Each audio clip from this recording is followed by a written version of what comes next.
नमस्कार, बिहान इंडिया के खास कार्यक्रम पॉडकास्ट विद पीयूष में आप सबका स्वागत है।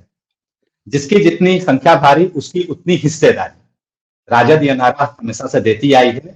आज इसी विषय पर हमसे बातचीत करने के लिए हमारे साथ मौजूद हैं डॉक्टर सैयद शाहनवाज। डॉक्टर शाहनवाज ने अल्पसंख्यक और राष्ट्रवाद विषय पर जामिया यूनिवर्सिटी से अपनी पीएचडी की है तथा वर्तमान में Indian council for social science research में रिसर्च असिस्टेंट है। डॉक्टर शाहनवाज जी, आपका बहुत बहुत स्वागत है बिहान इंडिया के इस खास कार्यक्रम में।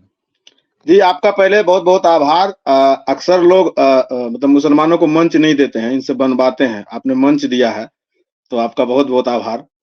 मुझे बहुत खुशी हुई कि आपने हमें मंच दिया है। जी धन्यवाद सर। जी धन्यवाद शाहनवाज जी।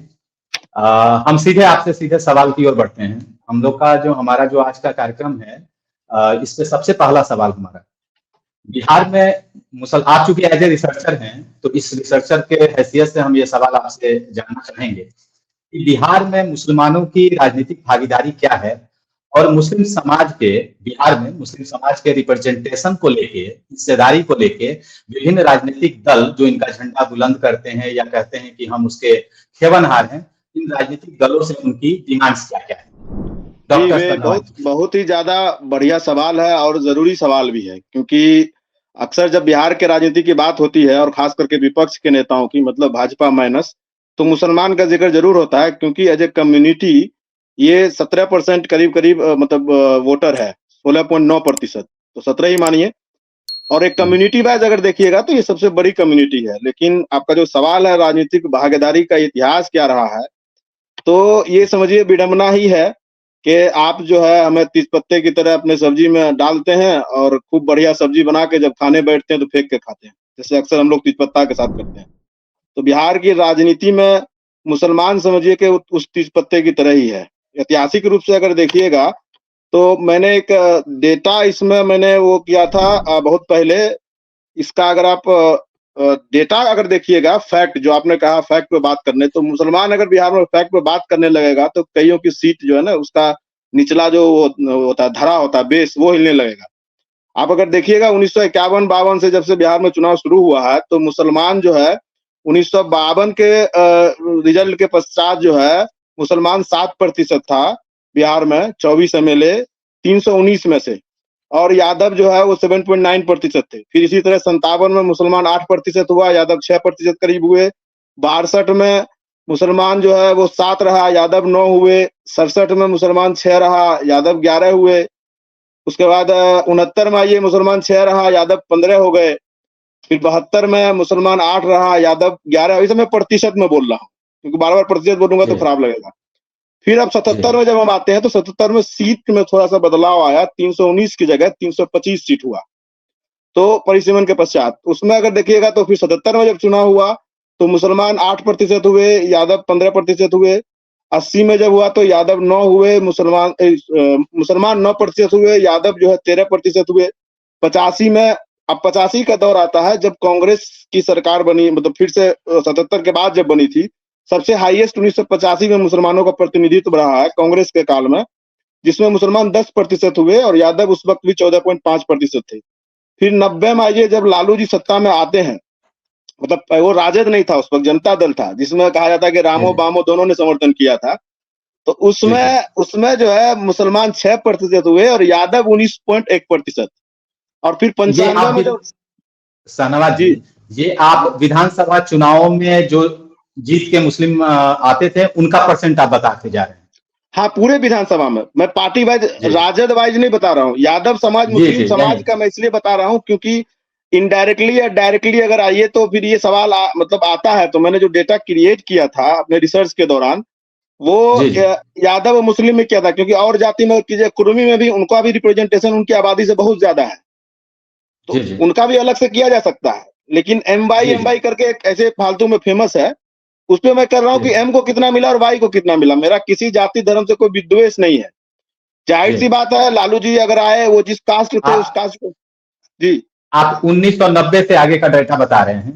1990 जब आते हैं ना, 90 में क्या हुआ, अक्सर माना जाता है कि लालू जी ने मुसलमानों को अधिकार दिया। तो मेरा सवाल इसलिए है कि लालू जी से उम्मीद भी है, लोगों को था भी, इसलिए सवाल भी ज्यादा होगा।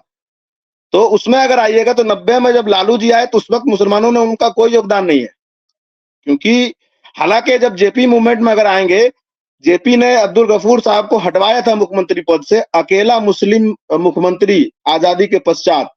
आजादी से पहले एक मुस्लिम मुख्यमंत्री थे मोहम्मद यूनिस, वो एक अलग बात है। आजादी के बाद का पहला मुस्लिम मुख्यमंत्री जिसको कांग्रेस ने बनाया था, उसको जेपी ने हटाया था, लेकिन कांग्रेस विरोध में मुसलमान जेपी के साथ आए और इनका समर्थन किया डायरेक्टली और इनडायरेक्टली।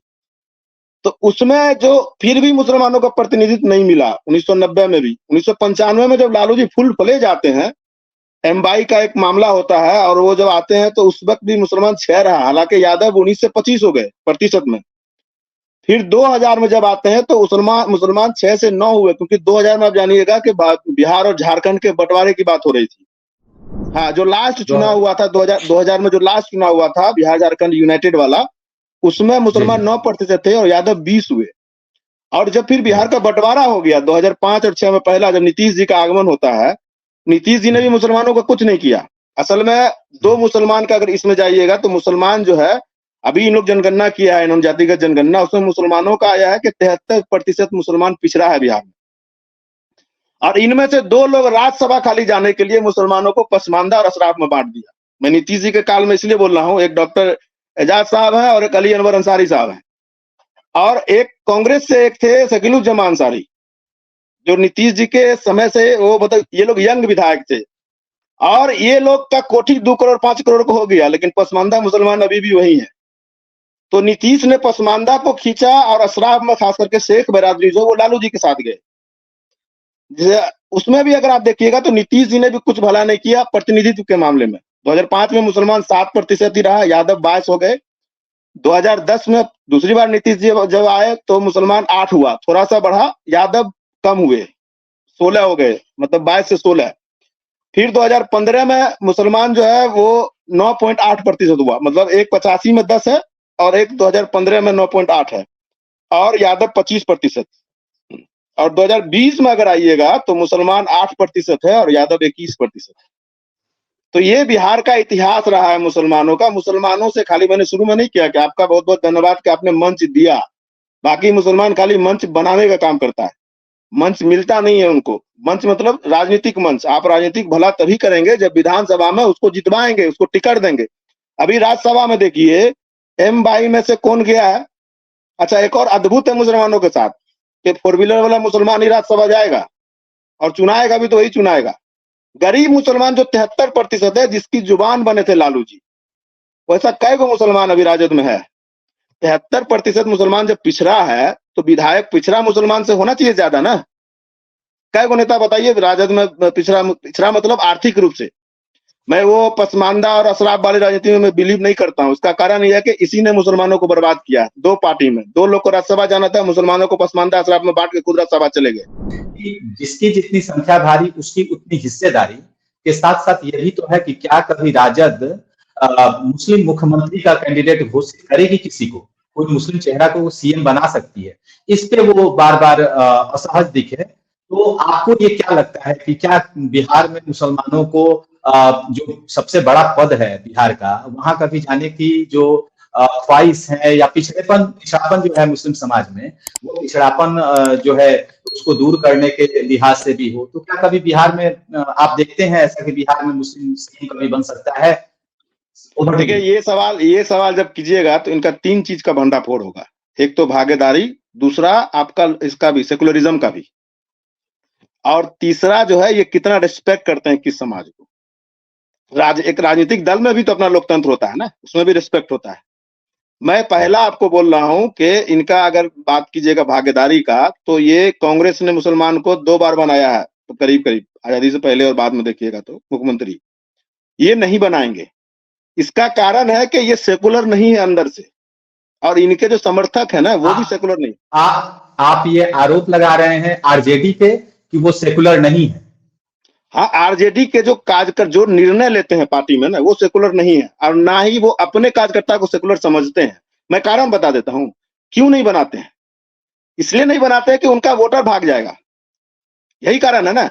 अगर ये कहीं से कारण मिल जाए कि उनका वोटर बढ़ जाएगा तो तुरंत बना देंगे।